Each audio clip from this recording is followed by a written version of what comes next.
एक बार फिर स्वागत आपका अभिनंदन इस चैनल पर। मौसम पूर्वानुमान का आप ये वीडियो देख रहे हैं।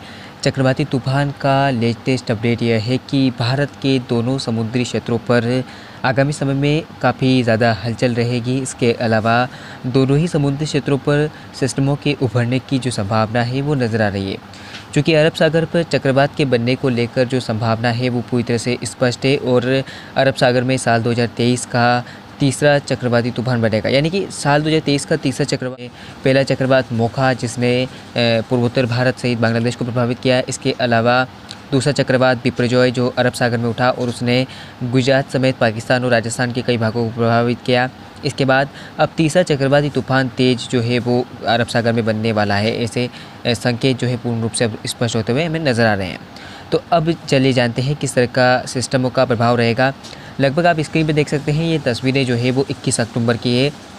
21 अक्टूबर को बंगाल की खाड़ी पर अचानक सिस्टम के उभरते हुए चक्रवात के रूप में तब्दील होने की जो संभावना है वो बनती हुई हमें नज़र आ रही है। आप देख सकते हैं किस तरह से सिस्टम का इंटेंस और सिस्टम का फ्लो देखिए आपकी किस तरह से बढ़ता हुआ नज़र आ रहा है। यहाँ पर एक सिस्टम बनता हुआ हमें नज़र आ रहा है जो लगातार हवाओं को अपने आसपास की हवाओं को धकेल रहा है और इंटेंसिफाई होता हुआ हमें नज़र आ रहा है। तो इस सिस्टम के ऊपर मैं बात कर रहा हूँ। सिस्टम हालांकि अभी तक तो इंडिकेशन मिल रहे हैं कि सिस्टम डीप डिप्रेशन तक पहुँच सकता है। इसके अलावा चक्रवात के बनने की इसकी संभावना कितनी है आगे देख सकते हैं। जैसे ही मैंने लगभग 24 अक्टूबर की स्थिति का जिक्र किया, 24 और 25 अक्टूबर की आप स्थिति देख सकते हैं किस तरह से बंगाल की खाड़ी का जो सिस्टम है वो आप देखिए किस तरह से एक चक्रवात में तब्दील होता हुआ हमें नज़र आ रहा है। और दूसरी तरफ आप देख सकते हैं कि भारत के दोनों ही समुद्र क्षेत्र यानी कि बंगाल की खाड़ी और अरब सागर पर चक्रवातों का जो प्रभाव है सिलसिला है वो बढ़ता हुआ हमें नज़र आ रहा है। तो एक तरफ अगर हम देखें तो बंगाल की खाड़ी पर हमें साइक्लोन बनने के जो आसार हैं वो नज़र आ रहे हैं। इसके अलावा अरब सागर पर वेरी सीवियर साइक्लोन बनने के आसार हमें नज़र आ रहे हैं। तो दोनों ही समुद्री क्षेत्रों पर चक्रवात का सिलसिला रहेगा। भारत के दोनों ही समुद्रों पर अगर चक्रवात बनते हैं तो इसमें भारत को कितना खतरा होगा आप स्क्रीन के सामने देख सकते हैं। जब बंगाल की खाड़ी पर जब चक्रवात बनेगा इसका ट्रैक क्या रहेगा इसके ऊपर भी मैं आपको जानकारी दूंगा। और अरब सागर से अब तक तो मिल रही जानकारी के अनुसार अरब सागर का जो चक्रवात का ट्रैक है वो अधिकतर ट्रैक ओमान की तरफ नज़र आ रहा है और चक्रवात के ओमान की ओर जाने की भी संभावना ज़्यादा नज़र आ रही है। हालांकि कुछ ट्रैक अभी भी इंडिकेशन दे रहे हैं कि जो सिस्टम है वो यहाँ से आगे बढ़ता हुआ यहाँ से रिकवर करेगा और भारत की ओर आएगा, ऐसे आसार हमें नज़र आ रहे हैं। इसके अलावा बंगाल की खाड़ी का सिस्टम जो है वो एक दो ट्रैक नज़र आ रहे हैं जिसमें बंगाल की खाड़ी का सिस्टम भारत के लॉन्ग रेंज एरिया यानी कि उड़ीसा के पास होते हुए इस तरह से जो है वो म्यांमार की ओर निकल जाएगा और इसके अलावा इसके कुछ पूर्वोत्तर भारत की ओर आने की भी संभावनाएं जो है वो हमें नज़र आ रही है। इस दिशा में ये सिस्टम जा सकता है। तो कुल मिलाकर सिस्टमों का प्रभाव काफ़ी ज़्यादा दिखाई दे रहा है और अरब सागर पर एक तरफ घातक चक्रवात बन रहा है, दूसरी तरफ बंगाल की खाड़ी पर भी चक्रवाती तूफान के बनने को लेकर उम्मीदें अब नज़र आ रही है। तो अब आगे आपको और भी दिखा देता हूँ क्या कुछ कह रहे हैं। आगे स्थिति दिखाने की कोशिश करूँ। ये तस्वीरें लगभग 25-26 अक्टूबर के आसपास की है और आप देख सकते हैं कि अरब सागर पर जो चक्रवात था वो लगभग आप देखिए किस तरह से ओमान की तरफ हमें निकलता हुआ नज़र आ रहा है, ओमान के दक्षिणी भागों की ओर पहुँच रहा है। इसके अलावा बंगाल की खाड़ी का सिस्टम जो है वो अगर मैं आपको दिखाने की कोशिश करूँ तो लगभग आप देख सकते हैं किस तरह से एक चक्रवात में तब्दील होता हुआ हमें नज़र आ रहा है। इसके अगर विंड स्पीड की बात की जाए, ये कितनी हवाएं अपने साथ लेकर चल रहा है, तो लगभग 50 किलोमीटर प्रति घंटे की रफ्तार से इसके अंदर हवाएं चलने के आसार फ़िलहाल हमें नज़र आ रहे हैं। तो कहीं ना कहीं सिस्टम का जो इंटेंस है बंगाल की खाड़ी वाले सिस्टम का ये भी काफ़ी भीषण हो सकता है और इस समय अब ये मध्य बंगाल की खाड़ी पर बन रहा है और अगर आगे बढ़ता हुआ धीरे धीरे आगे बढ़ता है तो कहीं ना कहीं ये एक भीषण चक्रवाती तूफान में तब्दील हो। तूफान तेज की खत्म होने के बाद जैसे अगर इस सिस्टम को इंटेंस मिलता है या इसको अधिक नमी भरी मात्रा में हवा मिलती है तो सिस्टम को हम उम्मीद कर सकते हैं कि ये सिस्टम भी एक भीषण चक्रवाती तूफान में तब्दील हो सकता है।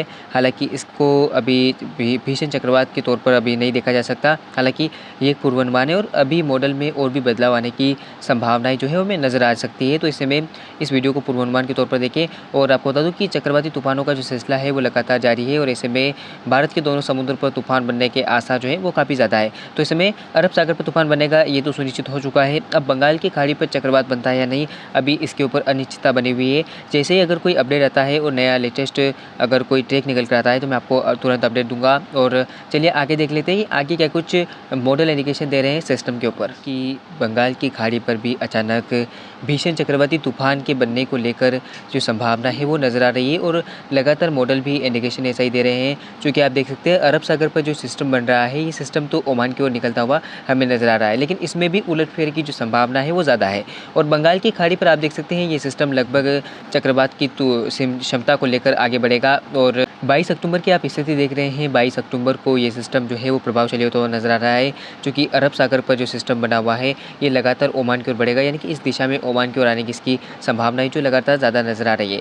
इसके अलावा बंगाल की खाड़ी पर आप देख सकते हैं अचानक एक सिस्टम के बनने को लेकर जो संभावना है वो ज़्यादा नज़र आ रही है। और इस सिस्टम की अगर इंटेंस की बात की जाए और विंड स्पीड की बात की जाए तो ये सिस्टम जो है वो लगभग 22-23 अक्टूबर के आसपास लगभग 40 से 45 किलोमीटर प्रति घंटे की रफ्तार से आगे बढ़ेगा। इसके बाद ये सिस्टम एक चक्रवात के रूप में हमें डेवलपमेंट होता हुआ नज़र आ सकता है। चूँकि ये मध्य भागों पर बन रहा है ऐसे में ये एक भीषण चक्रवात के रूप में गिना जा सकता है। हालांकि अभी मॉडल में और बदलाव आ रहे हैं। तो और आगे आप देखिए कि किस तरह से ये सिस्टम जो है वो और प्रभावशाली होता हुआ हमें नज़र आ रहा है। तो बंगाल की खाड़ी पर भी चक्रवात बनने के जो संकेत है वो नज़र आ रहे हैं, क्योंकि ये सिस्टम जो है वो डीप डिप्रेशन बन जाएगा। 23 अक्टूबर को मॉडल दिखा रहे हैं। उसके बाद 24 अक्टूबर को ये सिस्टम साइक्लोनिक स्टॉर्म बन जाएगा और साइक्लोन के रूप में इस सिस्टम जो है वो 25 अक्टूबर या 24 अक्टूबर के बीच में बांग्लादेश के तटीय क्षेत्रों के आसपास पहुंचेगा। उसके बाद इसके उलटफेर की संभावना जो है नज़र आ रही है, यानी कि रातों रात ये सिस्टम जो है वो अपना ट्रैक बदल देगा। और ये सिस्टम जो है अब आप देख सकते हैं किस तरह से इसका जो क्षेत्र है वो हमें म्यांमार की ओर नज़र आ रहा है। म्यांमार की ओर ये सिस्टम देखिए आगे बढ़ता हुआ हमें नज़र आ रहा है। बांग्लादेश को प्रभावित करेगा, म्यांमार को प्रभावित करेगा और उसके बाद ये खत्म होता हुआ हमें नज़र आ रहा है। यहाँ पर आप देख सकते हैं किस तरह से ये सिस्टम जो है वो फिर से एक साइक्लोनिक सर्कुलेशन में तब्दील हो जाएगा। तो आपने देखा है किस तरह से सिस्टम बनता हुआ हमें बंगाल की खाड़ी पर भी नज़र आ रहा है। तो एक बार फिर से मैं आपको दिखा देता हूँ कि किस तरह से भारत के दोनों ही समुद्र क्षेत्रों पर एक के बाद एक सिस्टम बनते हुए नज़र आ रहे हैं। ये लगभग 22 अक्टूबर की स्थिति है। इसके बाद आप देखिए 23 अक्टूबर के मध्य शाम तक ये सिस्टम जो है वो डिप्रेशन में तब्दील हो जाएगा। इसके बाद ये सिस्टम डीप डिप्रेशन का रूप लेगा। उसके बाद आगे बढ़ता हुआ ये सिस्टम 24 अक्टूबर के आसपास एक साइक्लोनिक स्टॉर्म में तब्दील हो जाएगा, एक चक्रवाती तूफान ये बनेगा। इसके अलावा अरब सागर में भी चक्रवात रहेगा, लेकिन अरब सागर का जो चक्रवात है वो ओमान को प्रभावित करेगा, ऐसी संभावना जो है हमें नज़र आ रही है। इसके अलावा इन दोनों ही चक्रवात के रूप में जो प्रभावशाली सिस्टम बन रहे हैं इसका भारत पर कितना प्रभाव होगा, फिलहाल तो मॉडल इंडिकेशन दे रहे हैं कि पूरे भारत पर कोई ज़्यादा प्रभाव नहीं होगा। हालांकि पूर्वोत्तर भारत में भारी बारिश देगा बंगाल की खाड़ी वाला सिस्टम, लेकिन उड़ीसा और पश्चिम बंगाल के भागों पर भारी बारिश दे सकता है। इसके अलावा ये तूफान जब म्यांमार और उससे बांग्लादेश के तटीय क्षेत्रों के आसपास पहुँचेगा उस समय ये एक चक्रवात के रूप में रहेगा और जैसे ही ये समुद्र से ज़मीनी भागों को टच करेगा उसके बाद ये सिस्टम कमज़ोर होने लगेगा और फिर एक लो प्रेशर और फिर साइक्लोनिक सर्कुलेशन के रूप में तब्दील हो जाएगा। इस बीच अरब सागर का सिस्टम जैसे ही हमने देखा कि यहाँ से उठता हुआ ये सिस्टम इस दिशा में बढ़ा और अब यहाँ से उलटफेर करेगा सिस्टम। और अब आप देखिए किस तरह से ये सिस्टम जो है वो भारत की ओर हमें आता हुआ नज़र आ रहा है। आप देख सकते हैं किस तरह से अब आगे बढ़ा है सिस्टम और फिर आप देखिए यहाँ से अब आगे बढ़ता हुआ अब ये पाकिस्तान की कराची और आसपास के भागों की ओर बढ़ता हुआ हमें नज़र आ रहा है। तो लगातार अनिश्चितता सिस्टमों के ऊपर बनी हुई है। सिस्टम दोनों ही भारत के समुद्री क्षेत्र पर बनते हुए हमें नज़र आ रहे हैं।